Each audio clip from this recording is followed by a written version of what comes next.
साथियों नमस्कार, मैं विनय आपका स्वागत करता हूं आपके अपने YouTube channel our past and future पर।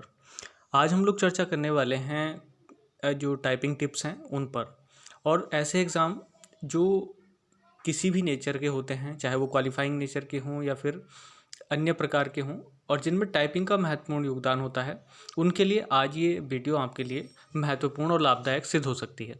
तो साथियों, अगर आप किसी भी एग्ज़ाम को देने जा रहे हों या फिर बिगनर्स हों, टाइपिंग की शुरुआत कर रहे हों, तो आपके लिए ये जो 10 टिप्स हैं बड़े काम के हो सकते हैं। चाहे वो यूपी ट्रिपल एससी एग्ज़ाम हो जूनियर असिस्टेंट, या फिर आपका Allahabad High Court R O, या फिर एसएससी जिसमें टाइपिंग की थोड़ी सी भूमिका होती है, वो सबके लिए इम्पोर्टेंट है। तो बस 5 मिनट का टाइम आप लोग निकाल लीजिएगा और इन बातों को थोड़ा सा सीरियसली ले लीजिएगा। चलिएगा, तो पहली बात है कि टाइपिंग करते समय आप लोग पहला जो काम करना है आपको, वो ये है कि जब भी आप टाइपिंग कर रहे हों तो आप अपनी कमर सीधी रखें, और प्रयास ये रहे कि जब आप बैठें तो कुर्सी का इस्तेमाल ना करके उसकी जगह स्टूल का इस्तेमाल करें। और आप ही टाइपिंग सेंटर्स अगर आप गए हों तो आपने वहाँ पे भी देखा होगा। तो ये इसकी एक आदर्श अवस्था है जिसमें जैसे आप लोग आसन करते हैं वैसे ही एक आसन है इसका भी। तो आप लोग स्टूल और मेज का इस्तेमाल करें। तो ये पहली चीज़ है जो टाइपिंग के लिए ज़रूरी है। दूसरी बात, टाइपिंग लैपटॉप के कीबोर्ड पे ना करें। ये खास बात आपको ध्यान रखनी है। कुछ बच्चे अर्ली स्टेज में पैसे बचाने की थोड़ी सी कोशिश करते हैं, लेकिन यहाँ ऐसा नहीं होना चाहिए। जैसे हम लोग देखते हैं बाइक पर, हम 70-75 लाख की बाइक, 75,000 की बाइक खरीद लेते हैं, लेकिन हेलमेट नहीं खरीदते। वैसे ही सेम यही है। तो आप लोग ये देख लीजिएगा कि अब अगर हम 30-40 हज़ार का लैपटॉप ले सकते हैं तो 100-150 रुपये का लैपटॉप भी कीबोर्ड भी ले सकते हैं। तो कीबोर्ड पर ही टाइपिंग करें। जो एडिशनल कीबोर्ड है उसको साथ में जोड़ें, अटैच करें और तब उस पर टाइपिंग करें। लैपटॉप के कीबोर्ड पर टाइपिंग करने से कोई फ़ायदा नहीं है, क्योंकि ना तो एग्ज़ाम में वहाँ कीबोर्ड से कराई जाएगी, तो आपकी प्रैक्टिस उस पर करना बेकार है। और दूसरी बात, आप जब उसमें करते हैं तो आपको बहुत नज़दीक जाना पड़ता है कंप्यूटर से, और कंप्यूटर की रेज़ आपकी आंखों के लिए हानिकारक हो सकती हैं। उसके लिए भी एक इलाज है पीछे, वो भी आपको मिल जाएगा। बिगनर्स को स्पीड बढ़ाने पे बिल्कुल ध्यान नहीं देना चाहिए साथियों। बड़ी एक्साइटमेंट होती है जब हम लोग किसी चीज़ को सीखते हैं, तो हम लोग सीखने पे कम और स्पीड बढ़ाने पे ज़्यादा ध्यान देते हैं। तो जब आप शुरुआत कर रहे हों तो सबसे पहले काम आपको ये करना है कि लेटर्स को याद करने की कोशिश करना चाहिए, और जब वो हमारी उंगलियों के साथ सेट हो जाएं तब आप अपनी स्पीड बढ़ाने पर काम कर सकते हैं। बल्कि मैं तो कहूँगा कि अगर आप इंग्लिश टाइपिंग कर रहे हों तो जब तक आप 25 से 30 वर्ड प्रति मिनट ना निकाल लें, तब तक आपको स्पीड पर विशेष ध्यान नहीं देना चाहिए। और एक्यूरेसी कैसे बढ़ेगी, वो कैसे होगा, वो उस पर भी हम लोग अभी देख लेते हैं। उसके लिए भी टिप्स हैं। टाइपिंग की प्रैक्टिस सबसे पहले वर्ड पैड, एमएस वर्ड जैसे सॉफ्टवेयर पे ही करें। तो होता क्या है कि जब आप उसमें टाइपिंग सॉफ्टवेयर पे जाते हैं तो वहाँ पर बहुत सारे ऑप्शन आपको होते हैं जो प्रेरित करते हैं आपको स्पीड और एक्यूरेसी पर ज़्यादा कंसंट्रेशन करने के लिए। तो आपको सबसे पहले सीखना है, उसके बाद अपनी स्पीड और एक्यूरेसी बढ़ानी है। तो आपको कोशिश ये करनी चाहिए एमएस वर्ड पे और वर्ड पैड जैसे सॉफ्टवेयर पे यहाँ आप लोग टाइपिंग करें। ये शुरुआत के लिए है। स्पीड और एक्यूरेसी बढ़ाने का जो एकमात्र तरीका है और रामबाण इलाज भी है, वो है प्रैक्टिस। और साथियों, प्रैक्टिस अलग अलग तरीके से की जा सकती है। तो जैसे आप देखेंगे जितनी ज़्यादा प्रैक्टिस आप करेंगे उतनी ज़्यादा स्पीड और एक्यूरेसी आपको मिल जाएगी। तो more you practice more you get speed and accuracy. तो इस बात का आप लोग विशेष ध्यान रखें। तो प्रैक्टिस आप ऑनलाइन करें या ऑफलाइन, लेकिन आपको स्पीड और एक्यूरेसी बढ़ाने के लिए प्रैक्टिस तो करनी ही पड़ेगी। तो जितनी ज़्यादा प्रैक्टिस करेंगे उतना ज़्यादा है। और प्रैक्टिस के मायने ये नहीं है साथियों कि आप लोग पूरे दिन प्रैक्टिस ही करते रहें। इसके लिए थोड़ा धैर्य भी आपको रखना पड़ेगा। तो आप 15-15 मिनट के अंतराल से प्रैक्टिस कर सकते हैं। अब 15-15 मिनट के अंतराल से प्रैक्टिस करने का ये मतलब होता है कि जब आप लोग एक साथ प्रैक्टिस करते हैं लगभग आधा घंटा 1 घंटा, तो आपकी उंगलियां थक जाती हैं और दिमाग भी थक जाता है, जिससे एक्यूरेसी पे बहुत ज़्यादा फ़र्क पड़ता है। तो आप लोग जब भी टाइपिंग कर रहे हों तो रेस्ट ले करके आप उसको करें स्ट्रोक में। तो ये भी आपको ध्यान में रखना है। चलिएगा, आगे की तरफ हम लोग चलते हैं।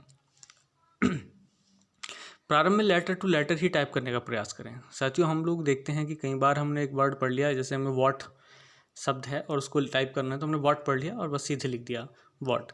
फिर हमने जैसे अमेंडमेंट है तो पूरा शब्द पढ़ लिया और बस सीधे टाइप कर दिया। तो इस चीज़ से बचना चाहिए।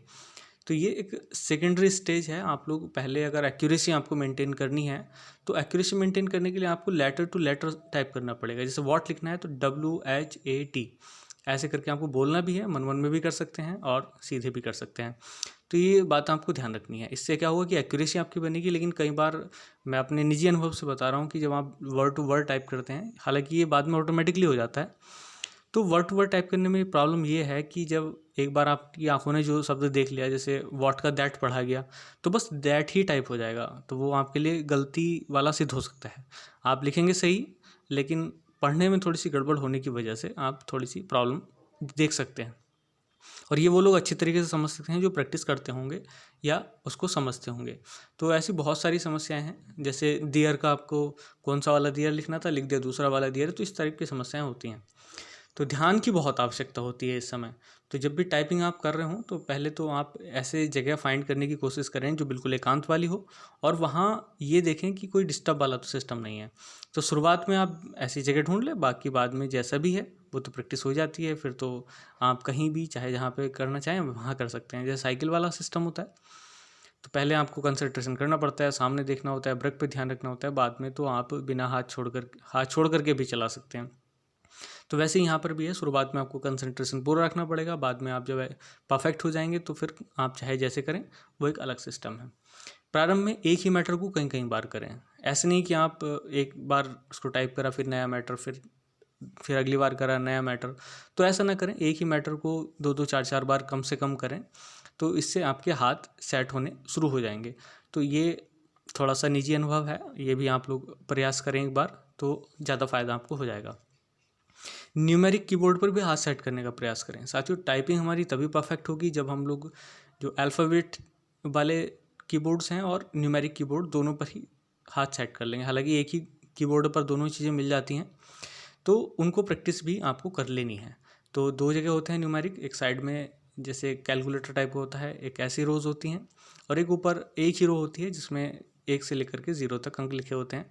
तो कोशिश ये करें कि जो साइड में आपका होता है कैलकुलेटर जैसा, राइट हैंड साइड में, एंटर के राइट साइड में, तो वहाँ पर आप लोग उस कीबोर्ड को इस्तेमाल कर सकते हैं, वो बिल्कुल सेट होता है।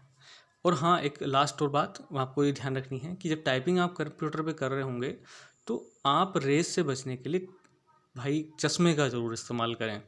होता यह है कि जो लोग दिन रात टाइपिंग कर रहे होते हैं या काम कर रहे होते हैं, तो उनको थोड़ी सी प्रॉब्लम देखने को मिल जाती है, और वो उनकी परमानेंट प्रॉब्लम ना बन जाए, इस वजह से आपको अपनी आंखों की सुरक्षा का ध्यान खुद ही रखना है। तो चाहे 1 महीना टाइपिंग करें या 2 महीने टाइपिंग करें, और जब तक आपका एग्ज़ाम नहीं आता जब तक तो आप लोग टाइपिंग करेंगे, तो चश्मा ज़रूर बनवा लें। और हमारे आसपास ये 500-600 रुपये में आपका एक अच्छा खासा चश्मा बन जाएगा, तो कोई दिक्कत आपको नहीं होने वाली है। तो आंखों का विशेष ध्यान रखें। और मैं आपको एक चीज़ और शेयर कर रहा हूँ, टाइपिंग सॉफ्टवेयर्स जो शायद आपके लिए काम कर सकते हो। वैसे तो सभी को पता होता है, लेकिन फिर भी एक बार थोड़ा सा अपना अपना अनुभव होता है। जैसे अगर मेरी तरफ से पूछें तो सबसे बेटर आपके लिए JR टाइपिंग ट्यूटर हो सकता है। और JR टाइपिंग ट्यूटर का भी V9.28 जो फुल वर्जन है इसका, V9.28, तो आप इसको इंस्टॉल करा लें। तो ये करने के बाद आपको बहुत ज़्यादा अच्छा रेस्पॉन्स मिल जाएगा। इसमें हिंदी और इंग्लिश की बहुत सारी एक्सरसाइजेज हैं, वो आप लोग कंप्लीट कर सकते हैं। नीचे है फिर किरण टाइपिंग ट्यूटर, ये भी एक अच्छा सॉफ्टवेयर है और बहुत कम MB का है, फ्री डाउनलोड आप लोग कर सकते हैं इंटरनेट से इसको। JR टाइपिंग ट्यूटर पे तो थोड़ा सा आपको खर्चा भी आ सकता है, लेकिन किरण टाइपिंग ट्यूटर पर ये फ़ायदा है कि आपको अगर न्यूमेरिक प्रैक्टिस करनी है तो इसके लिए अच्छा है। तो किरण पे आप न्यूमेरिक टाइपिंग कर सकते हैं, और JR टाइपिंग ट्यूटर पे आप अल्फ़ाबेटिकली हिंदी और इंग्लिश दोनों की टाइपिंग कर सकते हैं। टाइपिंग मास्टर एक अलग सॉफ्टवेयर है, उसकी भी कोई ऐसी विशेष अलग से तो कुछ नहीं है, सब ठीक ही है। तो इस पे भी आप लोग प्रैक्टिस कर सकते हैं। और ऑनलाइन टाइपिंग प्रैक्टिस के लिए तो भाई दुनिया भर की चीज़ें हैं, इतने सारे सॉफ्टवेयर, इतने सारे जो साइट्स हैं, जैसे KeyBR टाइप की, तो keybr.com, तो उस पर भी आप लोग बहुत सारी टाइपिंग कर सकते हैं। तो बस ज़्यादा कुछ नहीं कहूँगा, बस आप इन टाइपिंग टिप्स को 10 टिप्स को विशेष ध्यान रखिएगा और करते रहिएगा टाइपिंग। जय हिंद, जय भारत।